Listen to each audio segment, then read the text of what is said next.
So happy to introduce to you Julie Gold. Julie, come on in. Hi, Hi, Julie. sir. Now, I just want to remind everyone that you are a Grammy Award winner for writing the song From a Distance. Oh, you even have, oh, girl. Oh, my gosh, that's so cool. And, and we're going to talk about that. We got you talking in three different segments tonight. So if you want to hear about From a Distance, hold on. We'll be talking about that soon. But right now, I'd like to ask you, how did you start in your music? What's your musical history? How did you start saying, hey, I'd like to write a song? I'm lucky enough to have seen what I wanted and gone for it. That's it. The first time I heard a song, I wanted to be part of it. It's that simple. I just took to it. How old were you? Yeah, it was a plastic guitar, and I would swing on the swings in the backyard and make up songs to my cat and to the birdies. And by first grade, my parents got a piano, and I took piano lessons. And my family took us to Broadway before we could barely walk. And also, I saw the Beatles on the Ed Sullivan Show in 1964, and that was life changing. So, I had On TV, or were you in the audience? No, I wasn't in the audience. I was only Just 8 years old, but it was in my parents' bedroom, and we watched Ed Sullivan. And I have an older brother, so he listened to the radio, and his taste in music influenced me. And we had a lot of music in my house at all times. I was fully immersed in music, and that's what I became. But when did you start writing songs? You said you made some up on the swing. When did you start writing them and putting them down on paper and Yeah. taking it seriously? Well, there was this really cool kid in junior high school, and his name was Michael Kirkbride. And even for junior high, he had sideburns and he wore a leather jacket, and he took it seriously too. So he would bring me poetry, and I would try to sit at the piano and write. So I would say that, in junior high was when I really gave it a try. And I actually wrote something in junior high, and it's still a song that I would do to this day. Uh, Oh, how nice is that? That is terrific. All right, so you graduate from high school. What happened after high school? After high school, I went to college. I'm born and bred in Philadelphia. So I went to Girls High, and then I went to Temple. And in Temple, I started playing in bars to support myself. And I never missed a class. I never missed a test, but I would be playing till 2 o'clock in the morning and then driving home, unloading my equipment. And I would be coming to New York to do what they call open mic nights. So, you get up and you do one or two songs in the middle of the night. But in those days, in the 70s, there were actually agents in the audience who literally were looking, and they would give you their card. And all around me in these dark, smoky, phone ringing rooms, I saw such talent, and it was so inspiring. And so, I finished college, and like the minute I graduated, I moved to New York and struggled to make it. So, what kind of songs did you play in these bars? Was it a piano bar? Were you with a band, or what? No, I'm not good enough to accompany anyone or to take requests, but I was able to play the songs that I loved, Motown and Burt Bacharach and Hal David and uh, Todd Rundgren and Carole King and all the songs of my formative years. So those are the songs that I played, and then I would integrate my own songs into it. And over time, I had enough songs to do only my own songs. I wouldn't dare sing another person's song now because I'm not a good enough singer or player. But if you're the writer, you can get away with being a mediocre singer and player. So you would just play, you wouldn't sing, except for your songs. Oh, honey, I sang. Yeah. If you believe in what you're doing, then it comes through. Confidence and belief and a goal. So, I wasn't trying to be some great singer or some ingenue. I was just trying to be honest at the piano, which is still what I try to do. After Temple, what happened? Where'd you go? What'd you do? I moved to New York City, and in fact, from coming up to New York from Philadelphia, I found my first manager gave me his card and signed me. And his goal was to get me a record deal. And in those days, that's was what everyone was after, being signed to a major record label, and that label would then promote you, and you would tour, and you would sell records, and that would be your career. And he did not secure that record deal for me. So, after 1 year, my first year in New York, I had a manager, I had an apartment, I had a car, I had a gig in the neighborhood 5 nights a week, cocktail hour. So I was free at night, and I was free during the day, and they let me eat. It was a beefsteak Charlie's upstairs, so I had free dinners every night. I was made. My manager couldn't get me the record deal, and he dropped me after a year. My car was vandalized and towed away. The bar closed. And I literally had nothing. I really had nothing except the fact that I knew that I wasn't ever giving up. And so, 11 or 12 years later, thank God I had my success, but it was a long, hard road. Fun. I wouldn't trade it for 1 minute because never once was I discouraged. I never thought, I'm going to give this up. Never, never, never, never.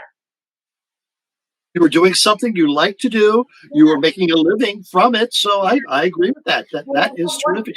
Um, who did you meet along in those 12 years before you got your break? Okay. Who were some of the people that you were running around with? The same people that were playing in the same smoky phone ringing bars are all my peers and are mostly still my dear friends.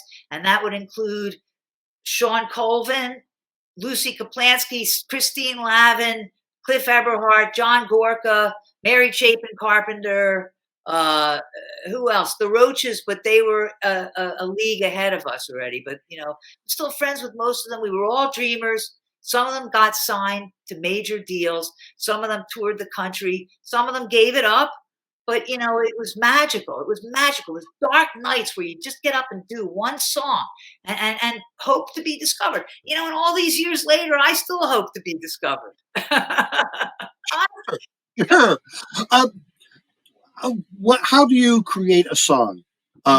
What's your creative process in developing a song? For me, it's always been something that I want to say or I need to say. And so I make myself sit at the piano every day and play. I feel that, as a musician, you owe it to music. You owe it to yourself to practice every day. If you don't, then you're serious. You must, it's like if you're an athlete, you can't think about being an athlete. You have to train. So I force myself to practice every day. And sometimes if I have something important to say, I sit at the piano with a little bit of a song lyric. And fortunately, if I put a great little lyric in front of me, it usually comes with music. You mentioned your piano. Yeah. I've heard about a magic piano. Tell me that story. This is it. Well, I live in a one-bedroom apartment. This is not, so I live in one bedroom, but right now I'm sitting between two pianos. This is the piano of my childhood, and there across the way is a Steinway. It's a 5'10.5" Steinway. But for my 30th birthday, my parents sent this piano to me. This is my childhood piano. It sat alone in my house in Philadelphia, and nobody played it. And I had an electric piano at my house in New York, my little apartment, and it was a hideous, hideous marriage. It was like being married to the wrong person. You had to stay married out of desperation, but you hated it. And so this electric piano was horrifying. And for my 30th birthday, I said, please, nobody's playing it. Can you send it up to me? And they did without hesitation. So at the time, I was a secretary at HBO. I wasn't making a living at music for those 11 years. I had to get jobs. I had to get real jobs. So I worked at HBO for 7 or 8 years, and I took the day off, and I saw this piano come off the truck, get infused with magic, be taken to my apartment, be placed in the place where I thought it would go, And then the workman told me you can't play it for a day because it's ice cold. It was December of 1985. And so I slept in a dark, steep ladder, above the piano, all night long. I looked down at the piano, and next day I came down the ladder and from a distance just sort of poured out of me. So it is a magical piano. Oh my goodness. So that was your inspiration for that. Yeah. Okay. Now we're going to close out this segment. We're going to talk about From a Distance in our next segment. Okay. But we're going to play now a song called America. Tell me about America. I'm a child of the '60s, so much of what I write is based on everything I saw growing up and the huge effect it had on me. Plus, my mother was an immigrant, so she came from Russia for freedom, and she instilled that in us. That there's no place like America, and I so believe it, and that's all that the inspiration behind America is. All right. Well, let's watch this clip and we'll be back talking to you in just a few minutes. Thank you, Julie. Great seeing you. Great Play seeing it, please, Russell.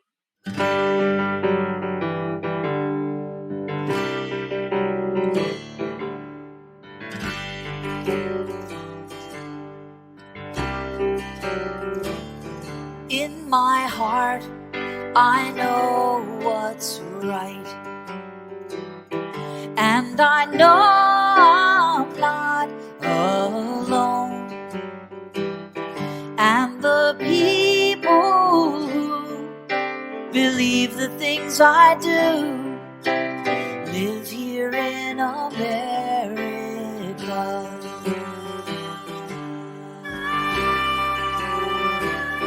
It's a garden overgrown. Before all the dreams were sown, what was Eden then will blossom once again, blossom in America. America, America, America, what does that mean? My eyes have seen the glory, my heart has heard the story. All of my pride, all of my shame, what is my name? I am an American.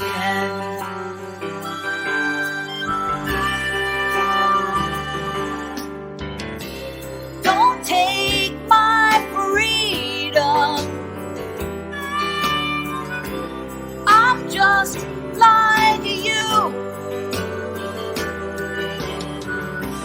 We see the same things, but from different points of view. All right. We're getting back to Julie Gold for part 2 of Julie Gold. And this is the song that she wrote.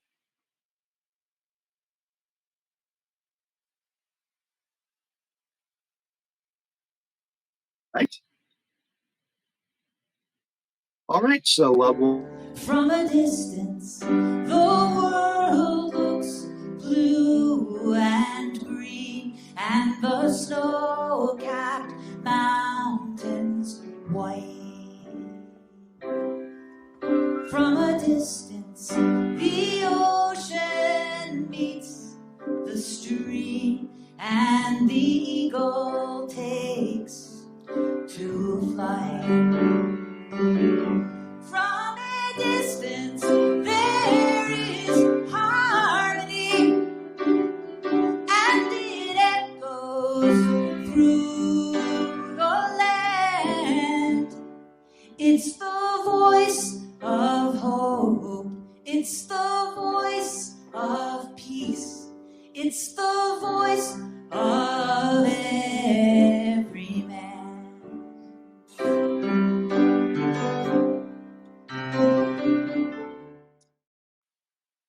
Oh, let's bring Julie back in. Julie, come on in. Oh my gosh, that was so.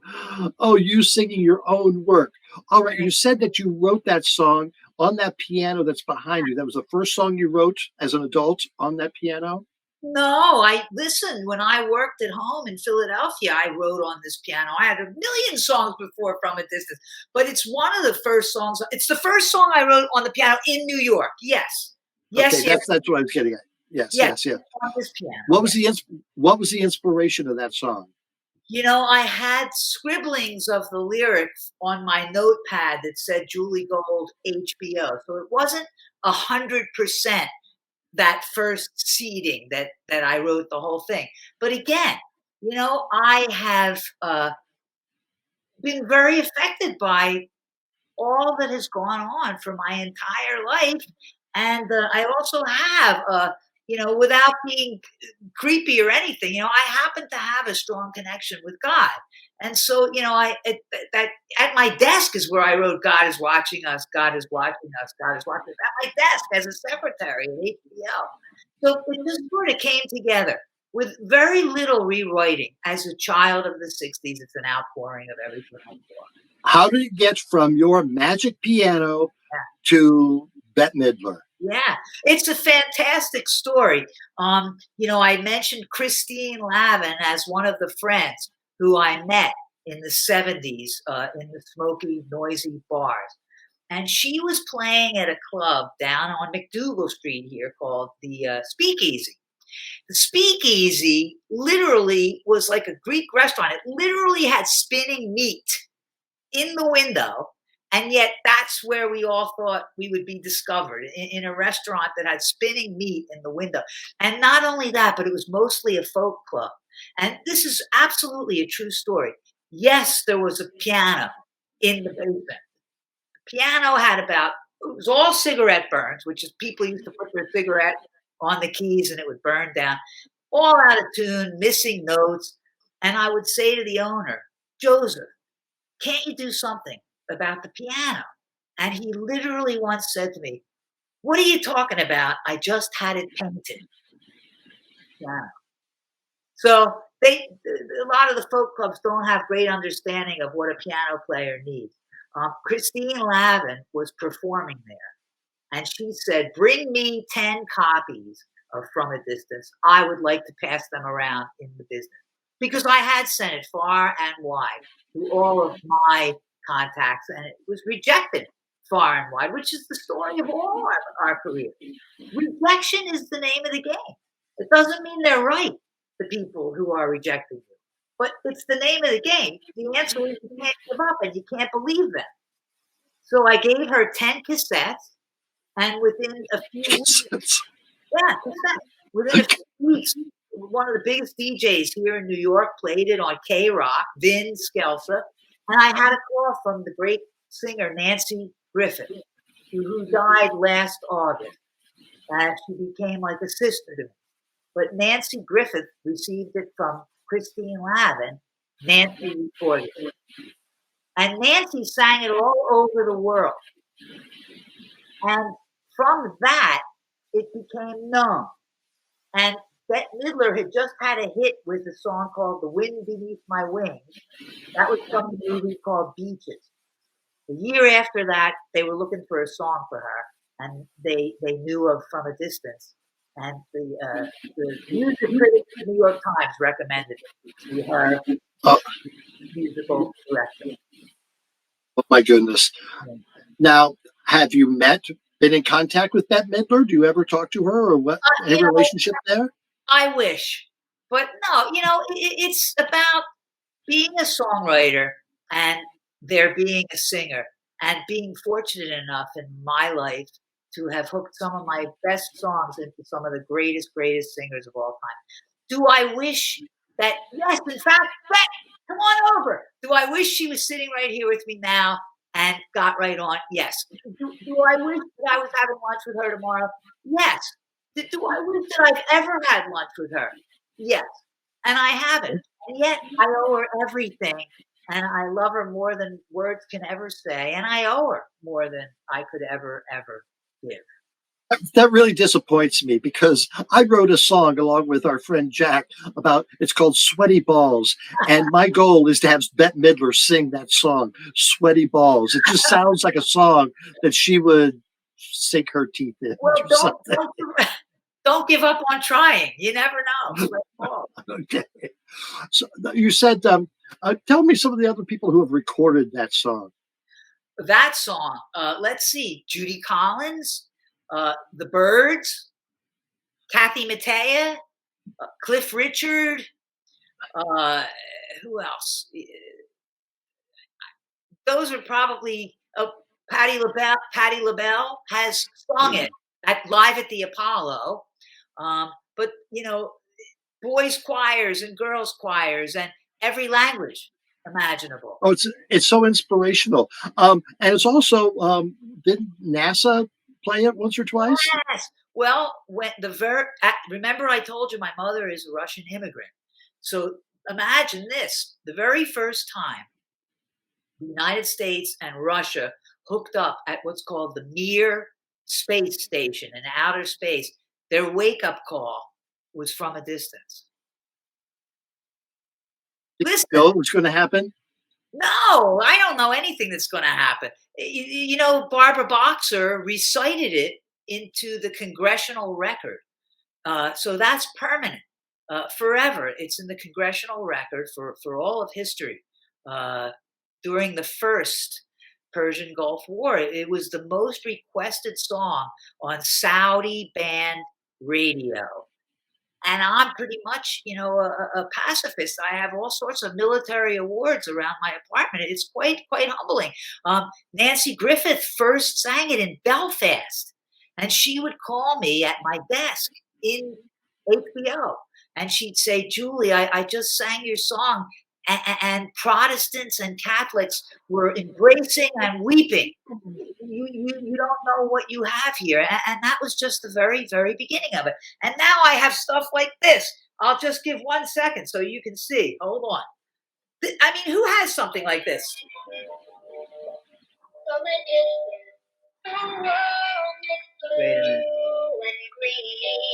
Teddy Bear to sing Sweaty Balls. You should call the company and definitely have him do Sweaty Balls.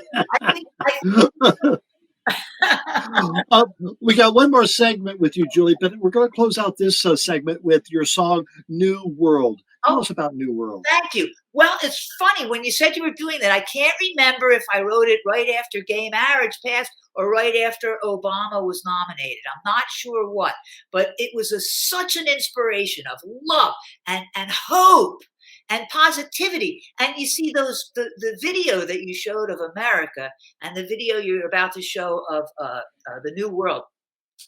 I made them with Christine Lavin, who I've mentioned now all through the show. But she brings out the best in my work, and she makes fantastic videos. And I feel that this video just so much captures the spirit of the song. And I'm so happy that that's the song that you've chosen to share. Really, thank you. Oh, you got some great positive songs. I really love it. So let's watch A New World, and we'll be back to talk to you in a few minutes. Thank you, Julie. Thank you.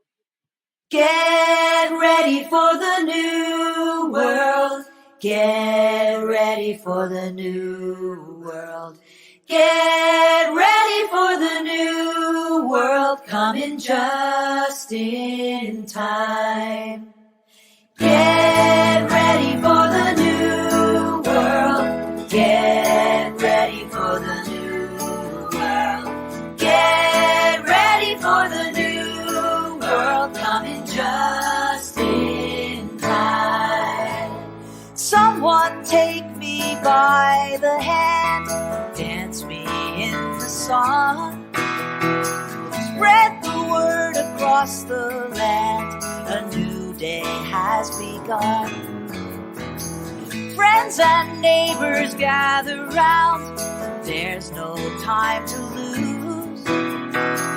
What was lost has now been found. Celebrate the news. Get ready for the new world. Get ready for the new world. Get ready for the new world coming just in time. Let's bring back in Julie Gold for segment number 3 to find out what's happening now. Hey, Julie. Hi again. Charles Bush has a star in front of the Lucille Lortel Theater right here on Christopher Street. And so I take it very seriously to make sure that that star is always well preserved. He said, if there's ever leaves on it or gum or cigarette butts. So I'm in charge of his star in front of the Lucille Lortel. I just wanted to say, and knowing people so talented, like Billy and like Charles, that's been the light of my life. Meeting people, and now you. It was just a beautiful, illuminating journey to meet such wonderfully colorful and talented people who are far from run of the mill. How true, how true. Do you get residual checks, or do you get checks every year for from a distance? I do. Okay. They're actually called royalty checks. Loyalty. That's what it is. Yes. In my day, fortunately, I got into luck at a time when income depended on radio play and record sale, period. It was very easy to tabulate, and a big seller was easy to tabulate. Now, with the onset of Spotify and Rhapsody and YouTube and all of the streaming platforms, income has changed for songwriters. The whole field has collapsed financially. And a person really can't make a living anymore unless they get, some sort of a promotion or a Super Bowl ad or a movie soundtrack or something. It's changed. Now, the thing is, you never want to base your life on the potential of earning. I don't think. I think you should base it on love. But earning a living is very important. And it's also an incentive. And the incentive has gone because rock music has changed, and people who are writers are no longer appreciated or earning what they used to earn.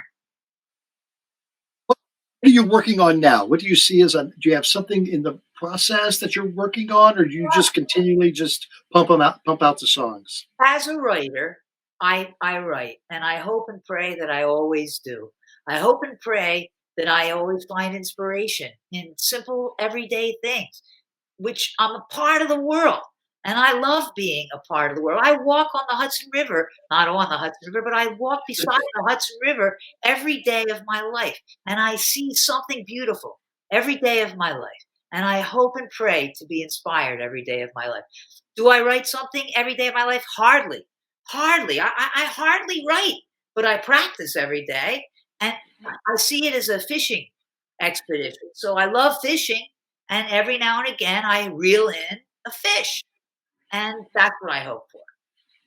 Well, how exciting. Thank you so much. We're going to close out your segment and your visit tonight with the song Love is Love. Let us know about that. Thank you. What did you say? Did you say what about that? Yeah. Tell me about Love is Love. Well, again, I actually walk to Chelsea Piers, which is my gym, every day up the river. And in 2011, I think I wrote that song. And the opening line of it is, I had a revelation as I walked by the river, and the current ran through me, and I felt it renew me, and a voice from above told me, love is love is love. And I got to my gym, and I literally asked for a piece of paper because I knew it was good, and I wrote it down. It's a very inspired song about love, and that's what all my music is about, really, love. It is, you're just such a positive influence in your music, and I really, really appreciate that. I see a lot of pride emphasis in your song, so thank you very much for that. Happy Pride to you, Julie, and we will talk again. So thank you so much for joining us tonight here at Amber Live, and let's close out with Love is Love. Thank you.